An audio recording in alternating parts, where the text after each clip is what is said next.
Chapter 21, The Fourth Bomb.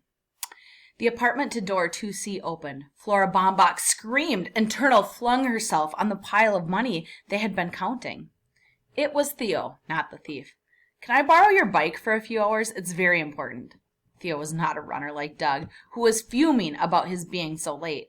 He needed the bicycle to follow Otis Amber right now. Turtle stared at him in stony silence. "I didn't make that sign in the elevator. Besides, you already kicked me for it. Please, Turtle." She still wouldn't answer. Punk kid. "I had a long talk with the police today, but I refused to tell them who the bomber was." "What's that supposed to mean?" What does she think it means? It means that he and everyone else knows that Turtle's the bomber. "Never mind. Can I have your bike or not?" "Why do you want it?" Theo ground his teeth. "Take it easy. Anger won't help any more than blackmail did. Try being a good guy. I saw Angela in the hospital today. She sends her regards." What's that supposed to mean? "You let me have that bike, Turtle Wexler, or else." Turtle did not have to ask what "or else" meant. Police, bomber, Angela, but how did Theo find out? "Here." She threw the padlock key across the room and waited for him to rush out the door before she let go of the money. "He's such a nice boy," Flora Baumbach remarked. "Sure," Turtle replied, dialing the telephone number of the hospital. "Angela Wexler, room 325. "Room 325 is not accepting any calls." Turtle hung up the phone. If Theo knew, others knew. Angela had set off those fireworks wanting to get caught, but it was different now. Now she was confused. Now she was just plain scared. They could force a confession out of her in no time. The guilt was right there, staring out of those big blue eyes. Maybe they're questioning her now. "Baba, I'm not feeling so good. I think I'll go home to bed." Weaving through rush hour traffic on Turtle's bike, Theo trailed the bus to a seamy downtown district across from the railroad tracks where Crow and Otis got off. Skid Row. The pair wandered through the dimly lit, littered, stinking street, bending over grimy bums asleep in doorways, raising them to their unsteady feet, and leading the ragtag procession into a decaying storefront. Paint was peeling off the letters on the window. Good Salvation Soup Kitchen. A drunken wreck of a man lurched into Theo, who put a quarter in the filthy outstretched hand, more out of fright than charity. Snatches of hymn singing drifted toward him as the last of the stragglers staggered through the door. Theo crossed the narrow street and pressed his nose against the steamy soup kitchen window.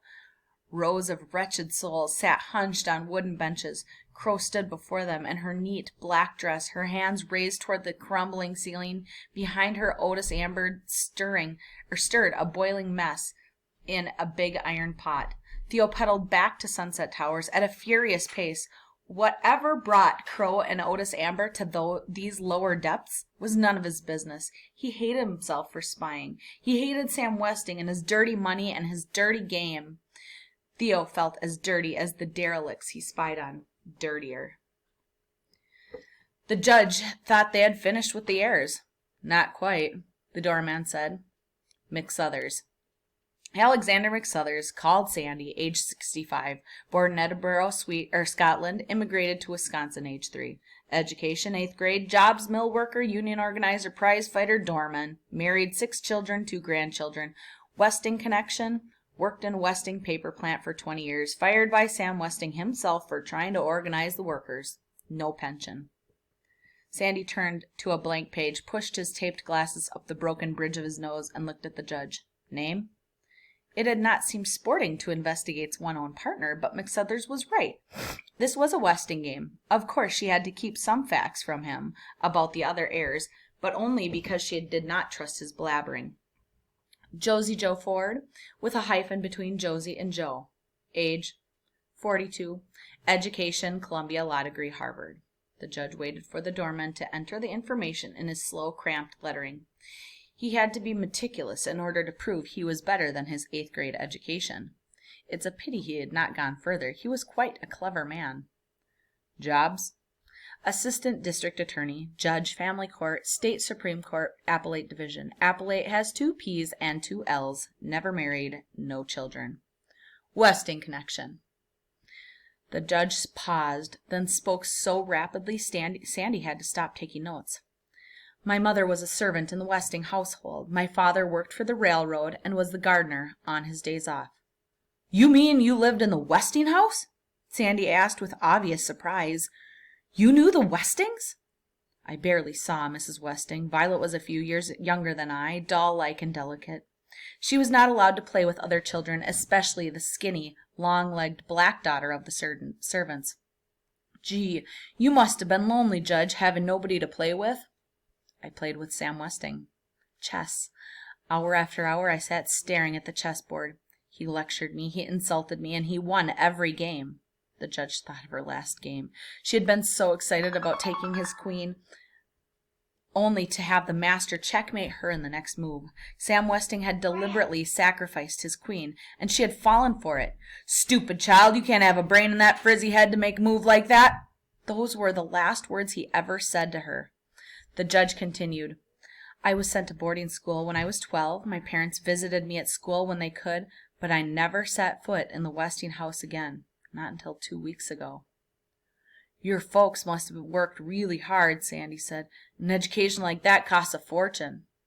Sam Westing paid for my education. He saw that I was accepted into the best schools, probably arranged for my first job, perhaps more, I don't know. That's the first decent thing I've heard about the old man. Hardly decent, Mr. McSuthers. It was to Sam Westing's advantage to have a judge in his debt. Needless to say, I've excused myself from every case remotely connected with Westing affairs. You're awfully hard on yourself, Judge, and on him. Maybe Westing paid for your education 'cause you were smart and needy, and you did the rest by yourself.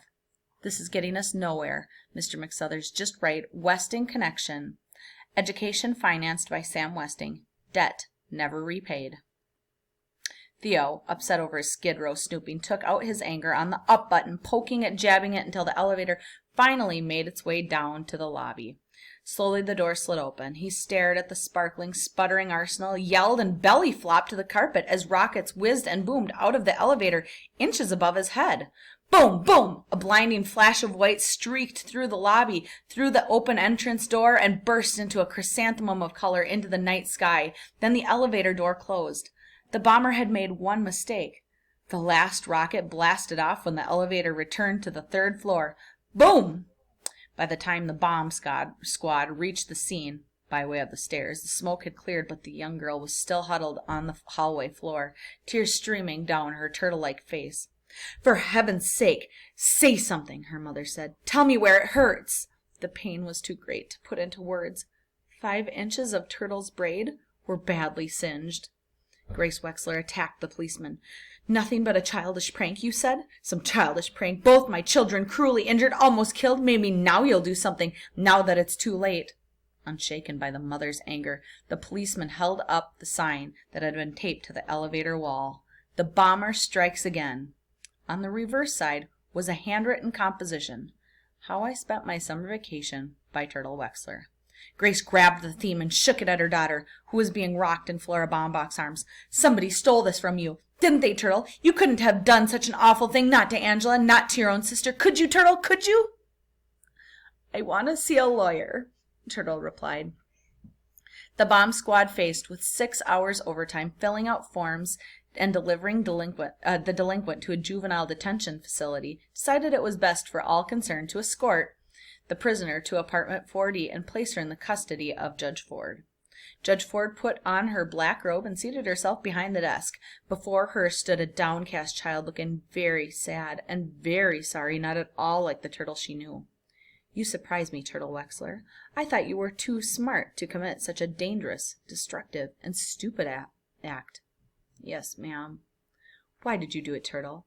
To hurt someone? To get even with someone? No, ma'am.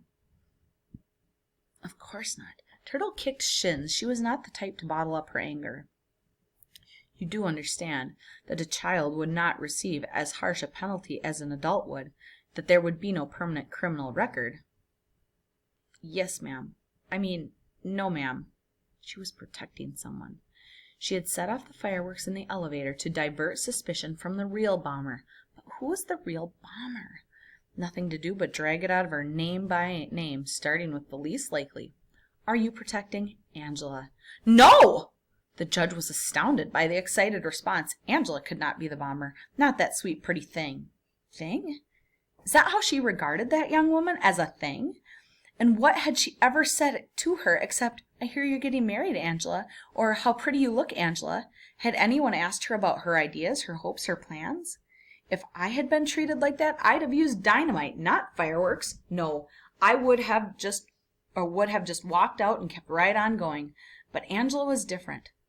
What a senseless thing to do, the judge said aloud. Yes, ma'am. Turtle stared at the carpet, wondering if she'd given Angela away. Judge Ford rose and placed an arm around Turtle's bony shoulders. She had never wished for a sister until this moment. Turtle, will you give me your word that you will never play with fireworks again? Yes, ma'am. While we're at it, do you have anything else to confess? Yes, ma'am. I was in the Westing house the night Mr. Westing died. Good Lord, child, sit down and tell me. Turtle began with the purple wave story, went on to the whisperings, the bedded down corpse, the dropped peanut butter and jelly sandwiches, and her mother's cross, and ended up with the $24 she had won. Did either you or Doug Who call the police? No, ma'am. We were too scared. We just ran. Is that a crime? The judge said it was a criminal offense to conceal a murder. But Mr. Westing didn't look murdered, Turtle argued. He looked asleep, like he did in the coffin. He looked like a wax dummy. A wax dummy? Now Turtle was the one surprised by the excited response. The judge thinks it might have been a real wax dummy, not a corpse at all. Then what happened to Sam Westing? The judge regained her composure. Not reporting a dead body is a violation of the health code, but I wouldn't worry about it. Is there anything else, Turtle? Yes, ma'am, Turtle replied, glancing at the portable bar. Can I have a little bourbon? What? Just a little, on a piece of cotton to put in my cavity. My tooth hurts something awful. Relieved at not having a juvenile alcoholic on her hands, Judge Ford prepared the home remedy. Is that better? Good, you may go home now. Home meant going to Baba. Baba loved her no matter what, and Turtle didn't care if the others thought she was the bomber, except Sandy. He was walking toward her right now, walking his bouncy walk, but not smiling. Sandy's disappointed in her. He thinks she hurt her own sister. He doesn't want to be friends anymore. How's my girl? Sandy said, cupping his hand under her chin, lifting her head. Whew! Hitting the bottle again? It's just bourbon on cotton for my toothache. Yeah, I've heard that one before. Honest, Sandy. Turtle was pointing inside her wide-open mouth. The doorman peered in. Wow, that's some cavity. Looks like the Grand Canyon. Tomorrow you're going to see my dentist. No back talk. He's very gentle. You won't feel a thing. Promise you'll go? Turtle nodded. Sandy smiled. Good. Then down to business. My wife's having a birthday party tomorrow. I thought one of your gorgeous striped candles would make a swell present. There's only one candle left, Turtle replied. It's the best of the lot. 6 super colors. I spent a lot of time making it, but that's why I wouldn't part with it. But since it's for your wife's birthday, Sandy, I'll let you have it for only $5, and I won't charge you sales tax. Try not to stick out your fanny so far, Angela said from her chair. Now that Seidel Pulaski depended on crutches, she lurched clumsily, hobbled by old habits. Just keep reading those clues, the secretary straightened, shoulders back, stomach in until her next step. With their telephone switched off and contagious disease added to the no visitors sign, the bomb squad victims had privacy at last. Seidel had twice read the entire will aloud. Now Angela had her hands unbandaged, was reshuffling the collected clues. Green, spacious, good hood with beautiful majesties from thy purple waves on no mountain. Again, Seidel ordered. Change them around and read either the word on or the word no. Both together are confusing. Good, spacious grains with grace on thy purple mountain. Hood waves from majesties beautiful. Shh! Someone was at the door. Angela picked up the note that was slid underneath. My darling Angela, I guess the sign on the door means I should stay away too. I understand. I think we both need time to think things over. I'll wait. I love you, Denton. What does it say? What does it say? Seidel pressed, but Angela only read the postscript aloud. P.S. You have another admirer. Chris wants to give you and Ms. Pulaski one of our clues.